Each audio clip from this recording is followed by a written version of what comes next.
Почитувани слушатели, ви посакувам Божи благослов. Се наоѓам во паркот во Битула и сакам да зборувам на тема победа над стравот од смртта. Сите луѓе со здрав разум и здраво расудување, без разлика на нивното потекло или сталеж, учени и неучени, богати и сиромашни, робови и слободни, се плашат од смртта. Стравот од смртта е присутен уште од мигот кога човекот сгреши против Бог.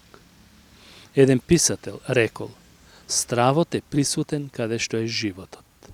Еден ден сите ќе умреме. Затоа би нагласиле дека стравот од смртта е потполно нормално нешто. Да го земеме како нормално. Христијанското проучување ни открива три основни нешта. Реалноста на физичката смрт, страв од конечност и страв од суд. Важно е да се напомене дека сите овие елементи не се секогаш присутни со ист интензитет. Луѓето се плашат од физичката смрт заради можноста дека таа предизвикува болка и големо страдање. Сепак својството на современите медикаменти во одредена количина го елиминира во некоја мера тој страв. Одреден број на луѓе кои се занимаваат со ситуацијата при самата смрт, велат дека борбата што ја имаат таквите личности е подсвесна, така што потешко им паѓа на оние луѓе кои ги гледаат кога умираат, отколку на оние кои умираат. Другиот страв е страв од конечност. Овој страв не е присутен и нема тврд темел кај христијаните, зашто знаат дека со смртта не е се крај. Воскресението на Господ Исус Христос го осмислува постоењето на животот после овој живот.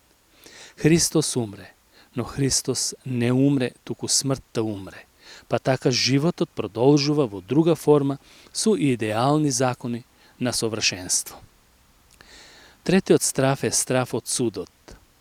Во современиот свет овој страв не е толку интензивиран како во изминатите векови. Всушност, недостатокот од овој страв ги доведува луѓето да немаат страв од Бог и да не ги почитуваат духовните места за собирање, библиски цркви, каде што се проучува Божиот збор.